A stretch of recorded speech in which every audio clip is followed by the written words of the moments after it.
हरे कृष्णा।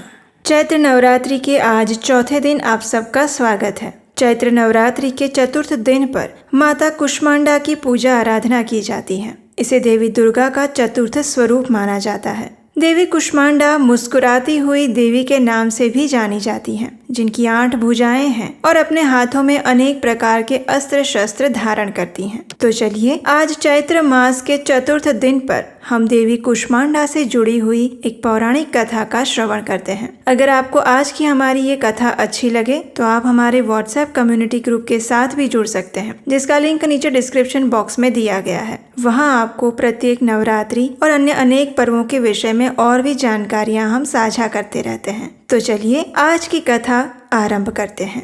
देवी दुर्गा से जुड़े एक पुराण में कहा गया है कि इस ब्रह्मांड की सृष्टि से पूर्व केवल अंधकार था और उस समय देवी कुष्मांडा ने ही इस ब्रह्मांड की उत्पत्ति की जिसमें हम रहते हैं। लेकिन देवी कुष्मांडा का निवास स्थान कहाँ पर है? कहते हैं कि सूर्य के मूल में देवी कुष्मांडा निवास करती है, बल्कि यूं कहें कि सूर्य में ऊर्जा और गर्मी भी वो प्रदान करती है। वह देवी कुष्मांडा है जो सूर्य को दिशा प्रदान करती है। जब ये ब्रह्मांड नहीं था तो देवी कुष्मांडा ने अपनी असीमित शक्ति से एक छोटा अंड उत्पन्न किया था, जो इस ब्रह्मांड में परिवर्तित हो गया।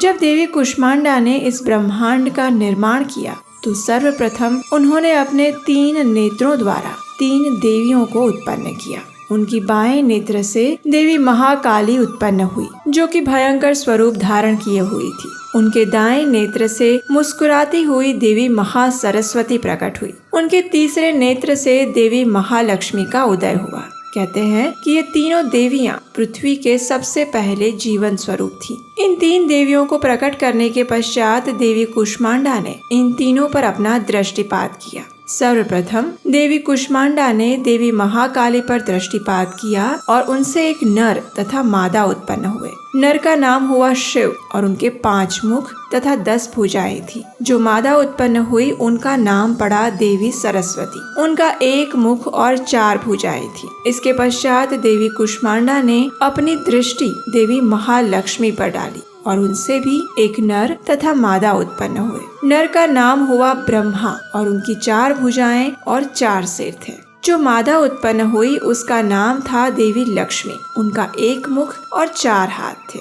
इसके पश्चात देवी कुष्मांडा ने अपनी दृष्टि देवी महासरस्वती पर डाली और इसी क्रम में एक नर और मादा उत्पन्न हुए। नर का नाम श्री विष्णु रखा गया और उनका 1 सिर और 4 भुजाएं थी। मादा का भी 1 सिर और 4 भुजाएं थी और उनका नाम शक्ति हुआ। और इस प्रकार जैसे कि आप जानते हैं, देवी लक्ष्मी ने भगवान विष्णु को अपने वर के रूप में चुना। शक्ति ने भगवान शिव से विवाह किया और देवी सरस्वती भगवान ब्रह्मा की अर्धांगिनी हुई। विवाह उपरांत इन तीनों दंपतियों ने इस ब्रह्मांड को जीवों से भर दिया। जब ब्रह्मांड में सृष्टि का कार्य पूर्ण हो गया तो देवी कुष्मांडा ने इन सब को पुनः अपने में समाहित कर लिया और इसके पश्चात देवी कुष्मांडा भी स्वयं ऊर्जा से भरे हुए एक गोले के रूप में विद्यमान हो गई, जो इस संपूर्ण ब्रह्मांड को गर्मी तथा ऊष्मा प्रदान करता है।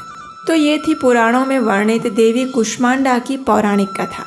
नवरात्रि के चौथे दिन देवी कुष्मांडा की पूजा आराधना करने का प्रावधान है। उनकी पूजा करने के लिए प्रातःकाल ब्रह्म मुहूर्त में उठकर स्नान इत्यादि से स्वच्छ होकर एक स्थान पर माता का विग्रह स्थापित करना चाहिए। इसके पश्चात उन्हें शुद्ध जल और पंचामृत से स्नान करवाएं। तत्पश्चात मां कुष्मांडा का स्मरण करके उनको धूप, गंध, अक्षत, लाल पुष्प, सफेद कुम्हड़ा, फल, सूखे मेवे और सौभाग्य का सामान अर्पित करना चाहिए। उन्हें लाल रंग के वस्त्र, लाल चूड़ियां अथवा श्रृंगार की लाल वस्तुएं अत्यंत पसंद हैं। इस दिन साधक का मन अनाहत चक्र में स्थित होता है और इसलिए इस दिन उसे अत्यंत पवित्र और अचंचल मन द्वारा माता कुष्मांडा के स्वरूप को ध्यान में रखकर पूजा और उपासना करनी चाहिए।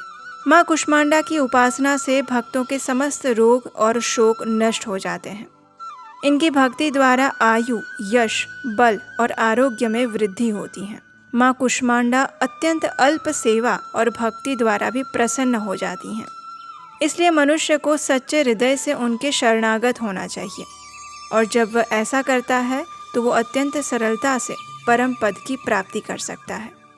मनुष्य को शास्त्रों और पुराणों में वर्णित विधि विधान के अनुसार माँ दुर्गा की उपासना और भक्ति के मार्ग पर अहरनिश अग्रसर होने की प्रार्थना करनी चाहिए।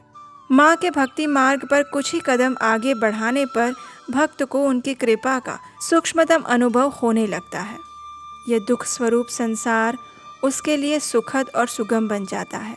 माँ की उपासना मनुष्य को सहज भाव से ही भवसागर से पार उतारने के लिए सर्वाधिक सुगम और अनुकूल मार्ग है।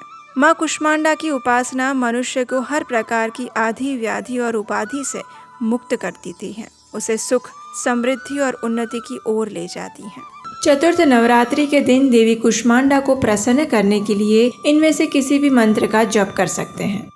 वंदे वांछित कामार्थे चंद्रार्धकृत शेखराम सिंहरूढ़ा अष्टभुजा कुष्मांडा यशस्विनीं सुरा संपूर्ण कलशमृद्धि आप्लुतमेव च दधाना हस्तपद्मायां कुष्मांडा शुभदास्तु मे। आपको जानकर आश्चर्य होगा कि देवी कुष्मांडा को समर्पित एक भव्य मंदिर भारत में भी स्थित है। माँ कुष्मांडा देवी का मंदिर उत्तर प्रदेश के कानपुर जिले के घाटमपुर में स्थित है। यहाँ पर माँ कुष्मांडा एक पिंड के रूप में विद्यमान है और इस पिंड से हमेशा पानी रिसता रहता है। स्थानिक लोगों का मानना है कि मंदिर में अर्पित किया जाने वाला पानी कई दुखों का निवारण करता है और इसके साथ ही इस पानी को आँखों में लगाने से आँखों की रोशनी भी बढ़ती है।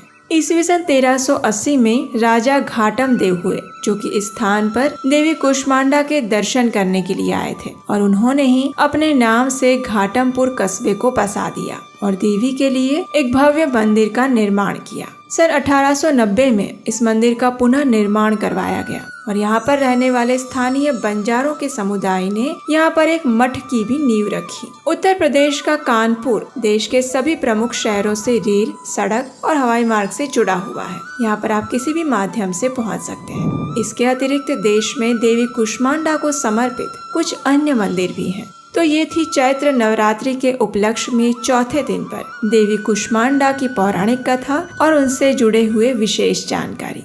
ये वीडियो आपको कैसा लगा, ये हमें नीचे कमेंट बॉक्स में लिखकर जरूर बताइएगा। हमारे शास्त्रों की इन पौराणिक कथाओं को सुनना अगर आपको अच्छा लगता है और आप चाहते हैं कि इस कार्य को हम ऐसे ही आगे बढ़ाते रहें और आप इसमें हमारी सहायता करना चाहते हैं तो स्क्रीन पर दिए गए नंबर पर अपना आर्थिक योगदान भेज सकते हैं। और अगर आप पहली बार इस चैनल पर आए हैं और अभी तक आपने सब्सक्राइब नहीं किया तो याद से नीचे सब्सक्राइब बटन पर क्लिक कर दीजिए और नोटिफिकेशन भी ऑन कर लीजिए ताकि नवरात्रि की आने वाली कथाओं को भी आप बिना मिस किए सुन सके। और हम आपसे मिलेंगे नवरात्रि के 5वें दिन की कथा के साथ बहुत जल्द। हरे कृष्ण।